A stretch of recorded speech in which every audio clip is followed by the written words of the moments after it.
Hello there guys, welcome back to Younes Talks Football. I hope all of you are doing well as Chelsea return to the top of the table and we pick up 3 points and my prediction was right. 2-0, happy days, as you can see right here. Fantastic that we got the result in the end. Did we deserve to get the result? That can be argued. Did we get lucky? I do think we got lucky. But when some circumstances work towards you, at least the most important thing you can do is just control the game at that point. And then in the end, compared to how we ended the game with how we started the game, at least we ended the game really, really well. Because the game didn't start well at all. And I think we can all acknowledge that. And what went down during the game in that first half was just, it was similar to kind of like how it started against West Ham, but with West Ham, we came out of our shell and started playing well. With this game, we didn't. It was just the first half was actually a poor half overall. But things worked in our favour. There are some debates that can be had in terms of decisions, 100%. And I'm going to be as fair as I can be on here, right? Because I have to be real and I have to be honest. The most important thing though, and I want to start off with this and really give you guys the importance, is that in games like this, where not everything goes in your favor or you're not playing well, but you still get the result, these are those sort of games. It's not a case where you get completely lucky and then you paper over the cracks with it and then you just try and do that every week. You can't. But when things don't really go in your favor, but then you control the game, you get that result, you protect it, and then you see out the game how you should, then cool. You're going to have to do that sometimes because this is the Premier League. You're going to come across these sort of games. We done exactly that. We done exactly that. This is the sort of game where last year, and for sure the season before, we probably would have lost 3-0. This sort of game today, we would have lost. Today, we walk away with a 2-0 win, even though it wasn't the best performance in the world.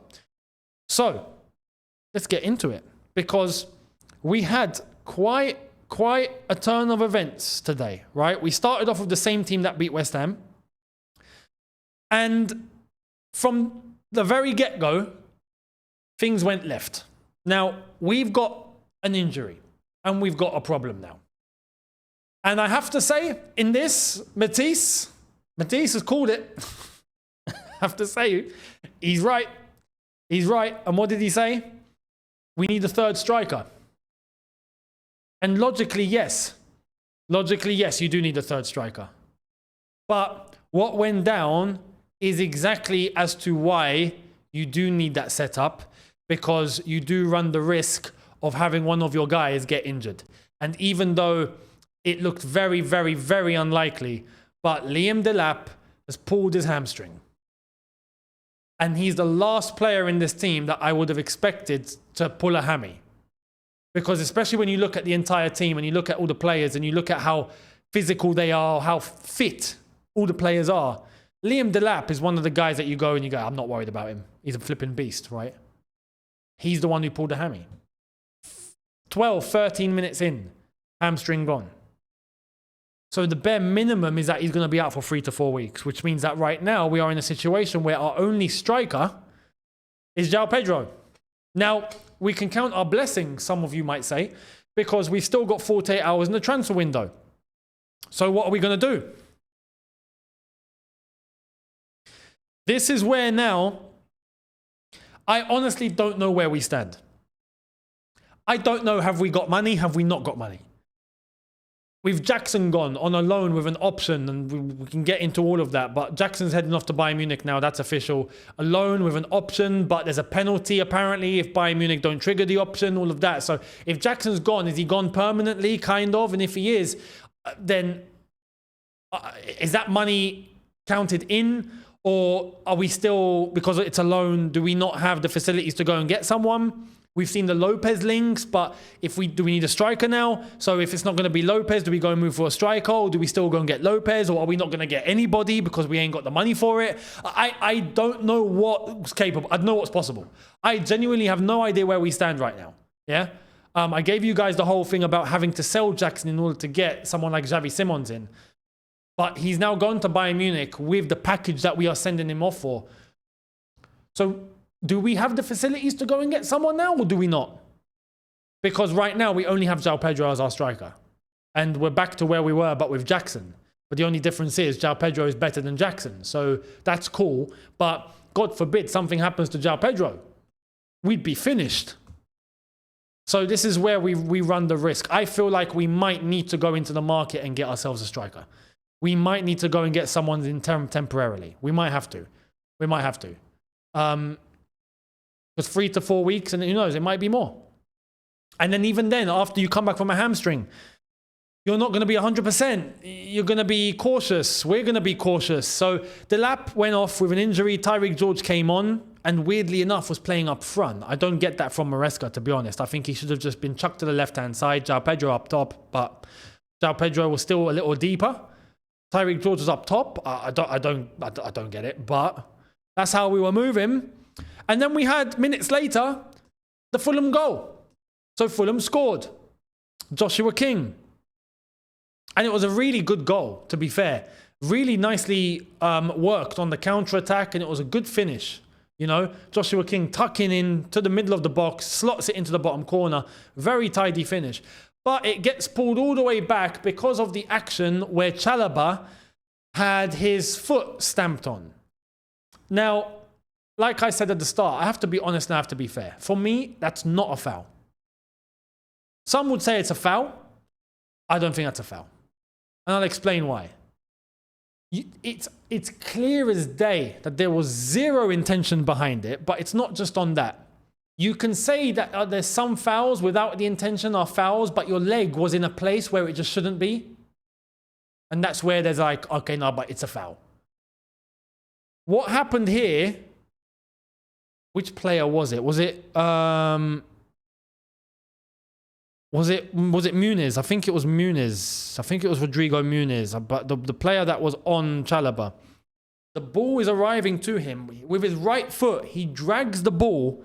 And as soon as he drags the ball with his right foot to his left foot, he puts his right foot down. It just so happens Chalobah's foot is there.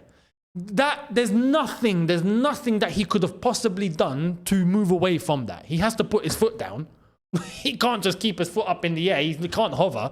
It's impossible. He drags the ball with his right foot and he puts his foot down. Chalobah's foot's there. That happens. That's football. As far as I'm concerned, that's football.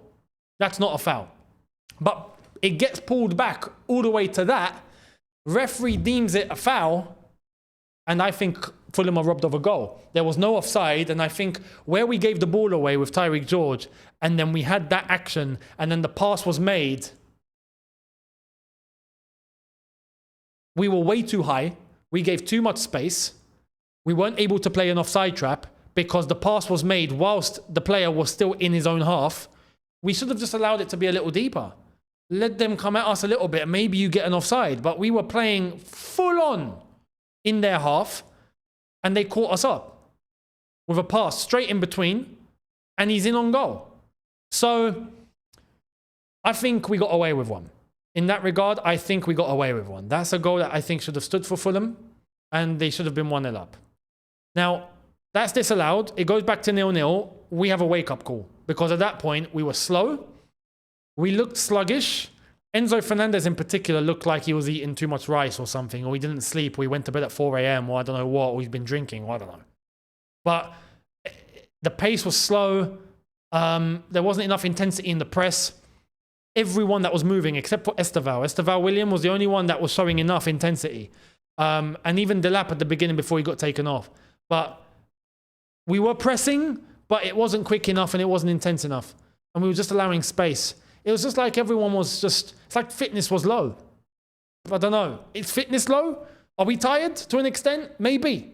But that became evident. That became the pattern. We weren't quick enough on the ball or off the ball. And Fulham were finding space.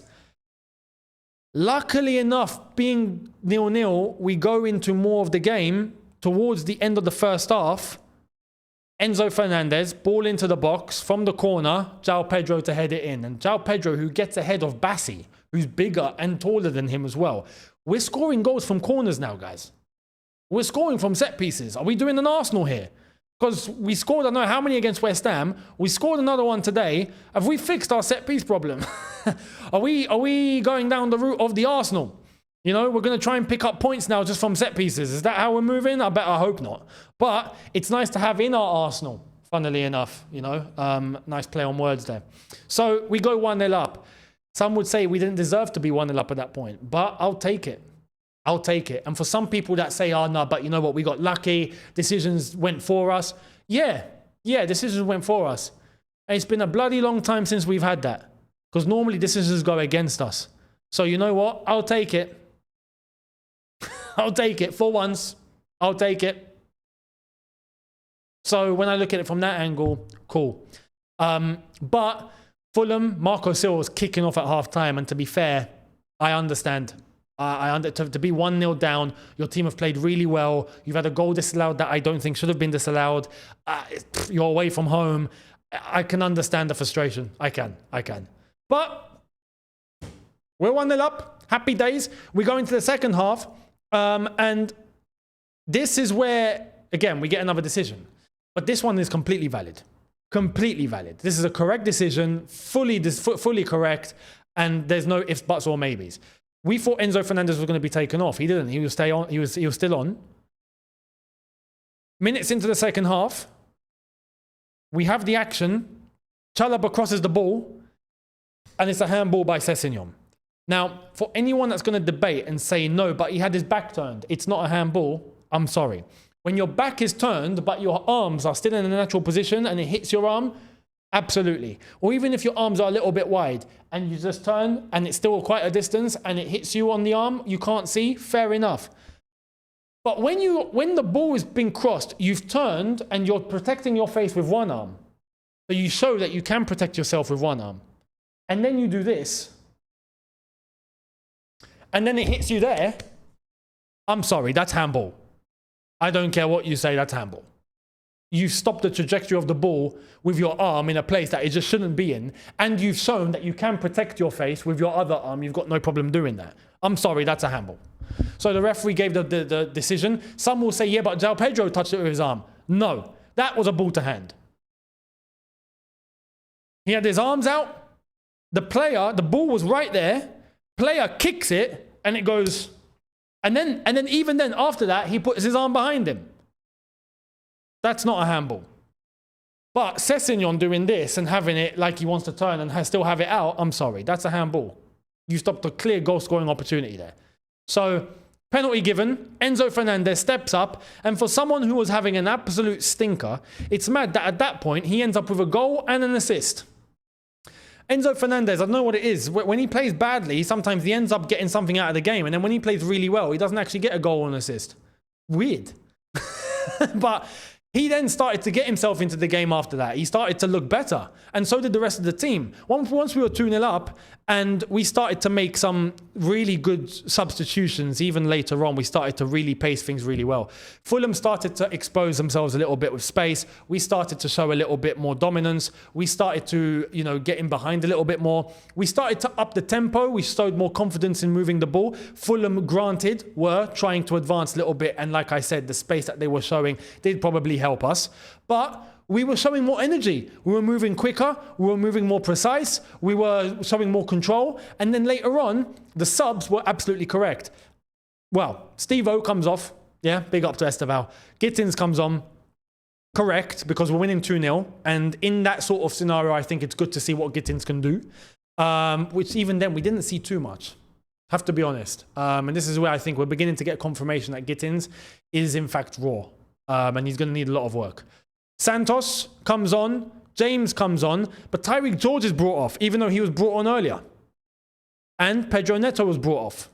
And this, for me, correct, because then you end up with 5 defenders and 4 midfielders on the pitch. Technically 5 and 5. With just one lone guy up top, João Pedro, who technically can just tuck in and just add himself to the midfield. So you really, really shut the game down. But even then, we started moving the ball really well. Even in a defensive setup, we started moving the ball really well. And we were showing a lot of control. And this is the thing, we ended the game really, really well. Compared to how we started, we ended with full control, even on the ball. It wasn't a case of, let Fulham have the ball, let's just defend and park the bus, guys, because that's the impression that I got. I thought we were going to park the bus. When I saw these subs, I was like, okay, we're parking the bus. Nah, this bus was moving. The bus wasn't stationary. The bus was moving and going round bends and corners that I didn't think a bus could move in. Happy days. Happy days. But we saw those substitutions made. Andre Santos and Reece James. Nice way to shut the game down. And then we had full control. See the game out. Fulham, really, I think they had one more opportunity after that. A clear-cut opportunity. And they didn't capitalize. And that was it. 2-0. Winners on the day. So these games are important. Where you see these sort of games. You see these sort of situations where you are in a bit of a pickle. You're not playing really well. But you still get the result into the bag, but with control, not through luck. Even though, like I said, there are decisions there in the first half that you could deem as lucky. Yeah, if we're speaking honest. But the way we ended the game was with our control, and we looked sharper. We started to look better. We were gaining more momentum. Cool, because it does seem like there might be a bit of a fitness issue in the squad. And now our attention turns to the transfer market in terms of what can we actually do in the last 48 hours of the window. I think in terms of the players overall today, João Pedro, big up to João Pedro. Fantastic again from him. Enzo Fernandez, even goal and assist, didn't have a good game overall, but got a goal and assist and ended well, much better to how he started the game, without a doubt. It was night and day. Gusto, I thought, had a good game. Gusto, fairly decent game. So credit to him. The defense was shaky at the very beginning, showed a lot of composure in the second half. Cucurella, same with Cucurella, is the same, really. Esteval Willian, I thought, was energetic. He was the only one that I thought showed a lot of energy and skill. And again, he just looks like a natural. So Esteval, fantastic. He got brought off. I think he's being looked after by Maresca, so fair play. And yeah, Liam Delap came off. Pedro Neto, decent, but looks leggy as well. This is what I'm saying. There might be a bit of a fitness thing here. So we'll see how things are going to be managed. But we pick up 3 points. We go, to, like I've said, to the top of the table. Arsenal and Liverpool will be playing each other tomorrow. So one of them has a chance to go above us, but it won't be both.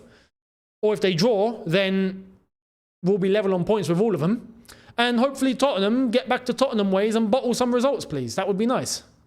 So, let me know your thoughts down below. Much appreciated. 3 points in the bag. Prediction correct. Thank you all very much. Let me know your thoughts down below. Subscribe, notification bell on. I will be here tomorrow for a double upload. We'll keep up to date with all the latest transfer news.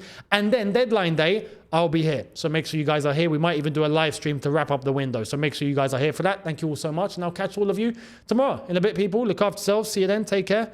And peace.